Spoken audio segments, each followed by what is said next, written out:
श्री स्वामी समर्थ प्रेक्षकांनो, हुकमाची राणी या मालिकेमध्ये आता जबरदस्त असा ट्विस्ट येताना आपल्याला पाहायला मिळणार आहे. हा इंद्रा आता या तनिषाच्या मिठीमध्ये असणार आणि त्याच वेळी राणी या दोघांना रंगेहात पकडताना आपल्याला पाहायला मिळणार आहे. शिवाय राणी त्यांना पाहते आणि तडक आता इंद्राला मोठ्याने ओरडते, इंद्रजीत काय चाललंय तुझं हे? आणि तनिषाला तर डायरेक्ट त्या इंद्राच्या मिठीतून अशी फरफडत बाहेर काढते आणि ऑफिसमधून चक्क हाकलून देताना आता आपल्याला पाहायला मिळणार आहे. इकडे तनिषाने हे राणीचं रुद्रावतार पाहून तनिषा घाबरून जाते आणि बरं का, तनिषा आता राणीची माफी मागताना सुद्धा आपल्याला पाहायला मिळणार आहे. हे सगळं मालिकेमध्ये कशा प्रकारे घडत जाणार किंवा कशा प्रकारे चित्रित होणार, हे जर तुम्हाला जाणून घ्यायचं असेल तर तुम्ही आपला हा व्हिडिओ नक्की शेवटपर्यंत पहा. म्हणजे तुमच्या सगळं काही इकडे लक्षात येऊन जाईल. बरं का, ही तनिषा असा काहीतरी प्लॅन शोधतच असते की जेणेकरून इंद्रा तिच्या जवळ येईल आणि इंद्राच्या मनात नक्की काय माझ्याविषयी फिलिंग्स आहे त्या तिला जाणून घ्यायच्या असतात. बरं का, आता इंद्रा इकडे तनिषाला भेटायला आलेला असतो आणि तनिषा इंद्राला मुद्दामून खुचून विचारत असते, काय रे इंद्रा, माझ्यामुळे काल रात्री तुम्हाला डिस्टर्ब झालं ना? तू इतका छान प्लॅन बनवला होता, पण माझ्यामुळे तुमचा प्लॅन सगळा फ्लॉप झाला. आता इंद्रा बोलतो, ठीक आहे, एवढं काय त्याच्यात गं, पण तू तिकडे अशी पायऱ्यांवरून पडलीस हे ऐकून मला खूप भीती वाटली, म्हणून आम्ही लगोलग तुझी चौकशी करण्यासाठी इकडं आलो. पण तुझ्या शेजारी डॉक्टर पाहिले तेव्हा जरा बरं वाटलं, कारण तू माझ्यासाठी इतक्या लांब आली आहेस. हे शब्द ऐकताच ही तनिषा लगेच स्वतःला काहीतरी वेगळं समजू लागते आणि बोलते की इंद्राच्या मनात माझ्याविषयी प्रेम तर नक्कीच आहे, थोड्या का होईना फिलिंग आहेत, पण तो माझ्यासाठी काही प्रेमाने करतो का नाही हे मला पाहायचे. आता मुद्दामून हात दुखल्याचं नाटक ही तनिषा करते आणि इंद्राला बोलते की काय रे इंद्रा, तू माझी केस बांधून देतोस का? तेव्हा आता इंद्रा इकडे थोडा बिचकतो, पण बोलतो की तनिषा काय माझ्यासाठी परके आहे का? आफ्टर ऑल ती माझी बेस्ट फ्रेंड आहे, त्यामुळे मी तिच्यासाठी इतकं तर करू शकतो. आता इंद्रा इकडे मनात कसलीही खंत न ठेवता या तनिषाची केस विंचरून देताना आणि केस बांधताना आपल्याला पाहायला मिळणार आहे. पण इकडे ही तनिषा या सगळ्याचा वेगळाच अर्थ घेते आणि डायरेक्ट आता इकडे ती इंद्राचा हात धरते आणि इंद्राला बोलते, अरे इंद्रा, माझं तुझ्यावर खूप प्रेम आहे. का रे, कॉलेजमध्ये असताना माझ्या प्रेमाला तू होकार दिला नाहीस? मी तेव्हाही तुझ्यावर खूप प्रेम करत होते आणि आताही माझं तुझ्यावर तितकंच प्रेम आहे. इंद्रा, आय लव्ह यू यार. तू का माझी त्यावेळेस सगळी ही फ्रेंडशिप नाकारलीस, माझं प्रेम नाकारलंस आणि माझ्यापासून दूर गेलास? इंद्रा, तू माझं फॅशन आहे, तू माझ्या तणामनात धनात एकदम वसलेला आहेस. माझं तुझ्यावरचं प्रेम अजूनही किंचितही कमी झालं नाही. इंद्रा, येणार आहे परत माझ्याकडं परतून येशील का इंद्रा? मी तुझी कायम वाट बघेल. आता इंद्रा इकडे घाबरतो, तनिषाचा हात झटकतो आणि बोलतो, हे बघ तनिषा, तू काय बोलतीस हे? अगं, त्या गोष्टीला आता खूप वर्ष लोटून गेले आहे आणि हो, आता मी मॅरिड आहे, माझं राणीसोबत लग्न झालं आहे आणि हो तनिषा, माझं राणीवर खूप प्रेम आहे. राणीशिवाय मी आता कुठल्याही मुलीचा विचार करू शकत नाही. राणी माझ्या मनात बसले आहे. तू असं समज, राणीशिवाय मी शून्य आहे आणि राणीशिवाय मी जगूही शकत नाही. राणी माझा श्वास आहे. इकडे आता इंद्रा फक्त राणी त्याच्यासाठी किती महत्त्वाची आहे हे आता इकडे तनिषाला सांगताना आपल्याला पाहायला मिळणार आहे. पण तनिषाला वाटतं आता सगळं काही हातातून चाललंय. लगेच ती हसत-हसत आता इंद्राला बोलते की अरे, मी फ्रँक केला. एवढं काय त्यात? पहिलंही मी तुझ्यासोबत अशी वागायची ना, मग तू आता इतका का घाबरलास? पण इंद्रा या तनिषाला स्पष्टपणे आणि क्लिअर सांगतो, हे बघ तनिषा, तू जरी माझ्यासोबत प्रँक केला, मस्करी केलीस, तरीही मी जे काही आता तुला सांगितलंय, बोललोय ते अगदी मनापासून. खरंच राणी माझा श्वास आहे. राणीशिवाय मी जगू शकत नाही आणि राणीला डिच करण्याचा तर काही प्रश्नच उरत नाही.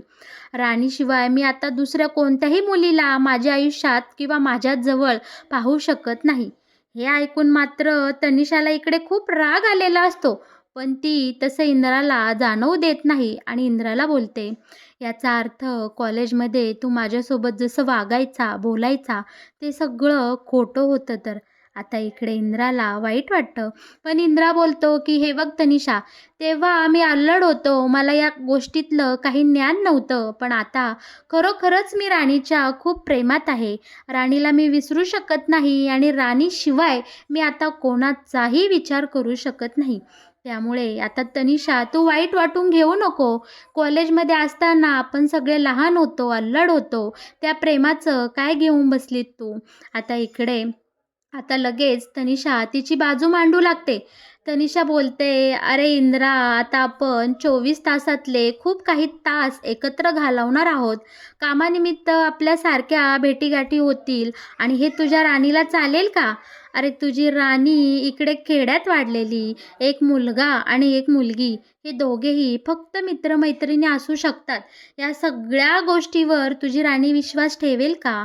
आणि जर तिच्या मनात आपल्या दोघांविषयी संशय आला तर?" आता इंद्रा लगेच आपल्या राणीची बाजू अजिबात पडून देत नाही. तनिषाला सांगतो, "अगं राणी, जरी ही अशी साधी राहत असेल, सगळे वार, सणवार, रूढी परंपरा जपत असली, तरीही तिचे विचार खूप युनिक आहेत आणि ती खूप ओपन माइंड आहे. ती अजिबात आपल्या फ्रेंडशिपवर संशय घेणार नाही किंवा असं काहीही वागणार, बोलणार नाही. मला माझ्या राणीवर आणि माझ्या प्रेमावर खूप विश्वास आहे तनिषा, त्यामुळे तू या बाबतीत निश्चिंत राहा." बरं का, आता तनिषा एकदम मी हॅपी आहे इंद्रासाठी किंवा राणी इंद्राचं जे काही प्रेम आहे ते मला मान्य आहे असं इंद्राला भासवत, असं दाखवत लगेच आता इंद्रा जेव्हा तनिषाला बोलतो, की "निघतो मी आता." लगेच ही उठते आणि आपला चान्सच शोधत असते, की इंद्राच्या कधी ती जवळ जाते आणि लगेच इंद्राला इकडे मैत्रीच्या नात्याने मिठी मारते. इंद्रा ही आता या तनिषाला छान मिठीत घेतो. दोघे एकमेकांकडे पाहतात आणि आता इंद्रा या तनिषाला बाय करून तिथून निघून जातो.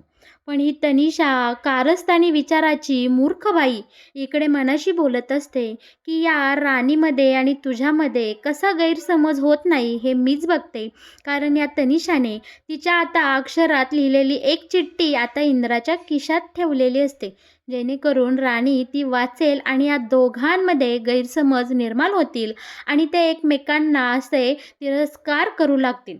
पण आता बघा पुढे काय होतं बरं का. आता इंद्रा घरी जातो. छानपैकी राणी इंद्राची वाट पाहत असते. बरं का, आता या दोघांमध्ये पुन्हा एकदा छान असे प्रेमाचे रोमॅन्टिक क्षण चालू होतात. दोघेही एकमेकांकडे प्रेमाने पाहत असतात. एकमेकांविषयी प्रेम व्यक्त करताना आता आपल्याला पाहायला मिळणार आहे. इंद्रा आता ऑफिसमध्ये जाण्यासाठी तयार होत असतो. पण हा अगदी लहान मुलांसारखा इथे वागता बोलताना आपल्याला पाहायला मिळणार आहे. मुद्दामून राणीला "माझा रुमाल कुठं आहे? माझं हे कुठं आहे? माझं ते कुठं आहे? घड्याळ कुठं ठेवलंय? अगं माझे शूज कुठं आहे? त्याचे सॉक्स कुठे?" असे अनेक प्रश्न विचारून, अनेक कामं सांगून आपल्या राणीला हैराण करताना आता इंद्रा इथे दिसणार आहे. बरं का, पण आपली राणी न कंटाळता, न चिडता, न भांडता इकडे इंद्राची सगळी कामं करत असते. इंद्राला हातामध्ये रुमाल देते, पाकीट देते, त्याला शूज देते, सॉक्स देते, सगळं सगळं आता इकडे आपली राणी इंद्राचं प्रेमाने करत असते. पण एवढ्यावर राणी बोलते बरं का, "अहो काय हे लहान मुलासारखं लावलंय, जसं काय पहिल्यांदा शाळेत निघालेत. मला हे दे, मला ते दे. तुमचं तुम्हाला ठेवता येत नाही का?" ह्या सगळ्या तयारी आदल्या दिवशी रात्रीच करून ठेवायच्या असतात. जेणेकरून सकाळी सकाळी उठलं का कमी वेळात आपण लवकरात लवकर तयार होतो आणि आपल्या कामासाठी निघून जातो. बरं का, आता लगेच इकडे इंद्रा राणीला बोलतो, "अगं राणी, तू आहे की माझ्यासाठी? मी कशाला बरं तयारी करून ठेवू? आणि इकडे धर हा टाय मला बांधून दे." आता राणी बोलते, "अहो तुम्हाला येत नाही का हा टाय बांधता?" पण इकडे लगेच आता इंद्रा बोलतो, "येतो ना, पण मला माझ्या राणीकडून बांधून घ्यायचा आहे." आता छानपैकी आपली राणी इंद्राला छान असा टाय बांधून देते. पुन्हा एकदा दोघेही इथे सुंदर रोमॅन्टिक होतात, एकमेकांच्या मिठीत येतात, एकमेकांना गोडपणे हाय बाय करतात आणि आपला इंद्रा आता ऑफिसला निघून गेलेला आपल्याला पाहायला मिळणार आहे.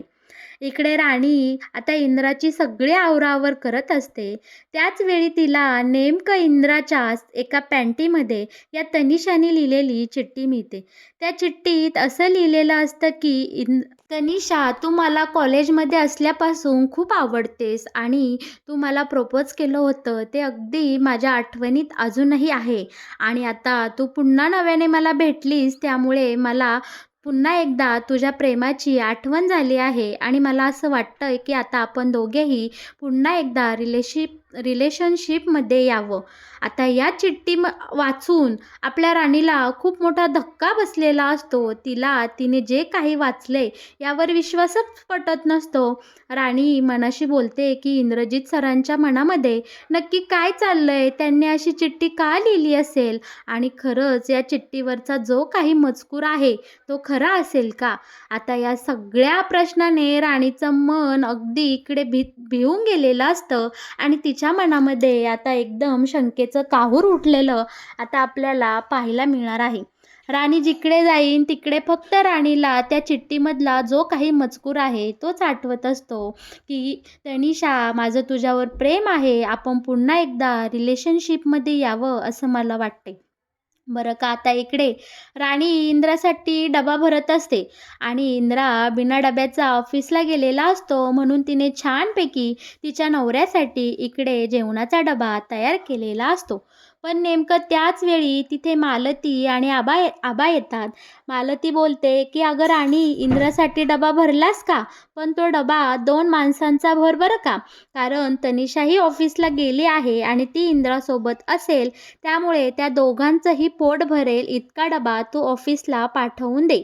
बरं का, हे ऐकताच आता राणीला खूप राग आलेला असतो आणि तिला पुन्हा एकदा त्या चिठ्ठीमधला मजकूर आठवलेला असतो. आता नेमके आबाही तिथे येतात आणि आबा बोलतात, खरंच या तनिषाला पाहिलं ना की मला माझं तारुण्य आठवतं. तेव्हा मी असंच या मुलीसारखा बिनधडक बेधडक टायमिंग न पाहता काम करायचो. तशी ही तनिषा खूप गुणी आहे. मालती बोलते, हो ना, कोण कुठली मुलगी आणि आपल्या इंद्राच्या फक्त मैत्रीसाठी एवढं काहीतरी करायला निघाली आहे. अगदी 15 करोड रुपये तिने खर्च केले. आता हे शब्द ऐकताच मात्र राणीच्या डोक्यात लिंक लागलेली असते.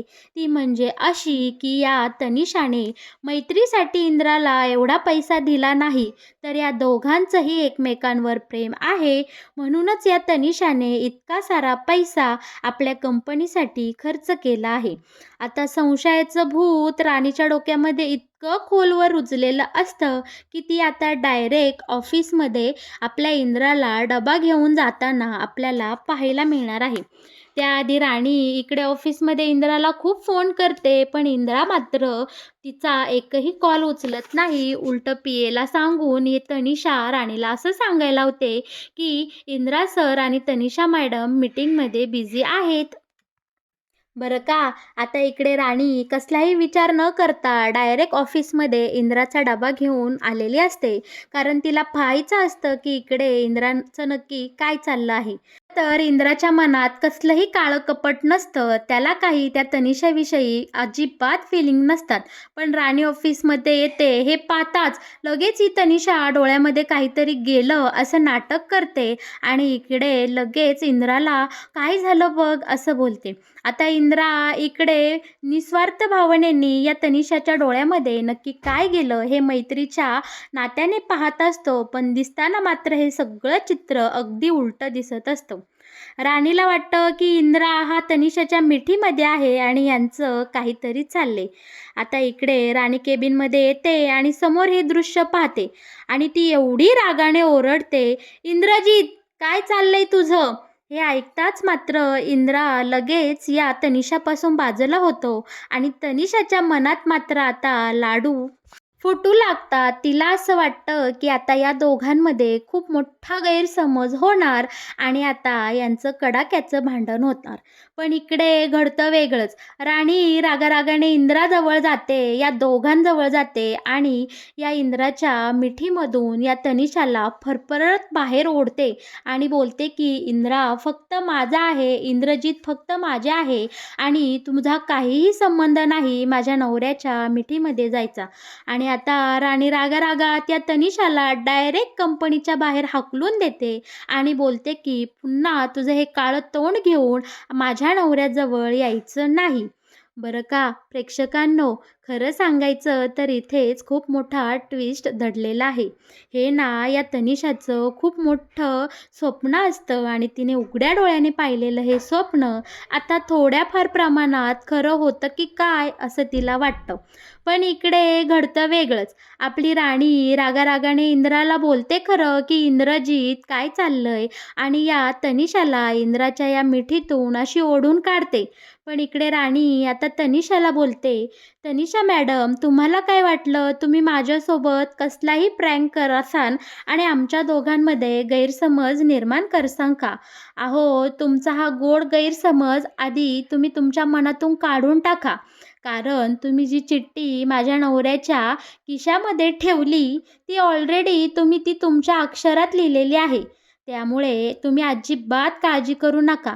इंद्रजीतमध्ये आणि माझ्यामध्ये कोणीही भांडण लावू शकत नाही, कारण आमचं दोघांचंही एकमेकांवर खूप प्रेम आहे आणि आम्ही दोघेही एकमेकांपासून कधीही वेगळे होणार नाही.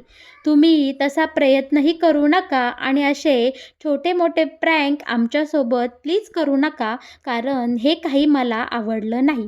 इकडे राणीने मात्र तिची साईड आणि तिची बाजू एकदम क्लिअर केलेली असते आणि या तनिषाला मात्र तिने चांगलंच तोंडावर पाडलेलं आपल्याला पाहायला मिळणार आहे.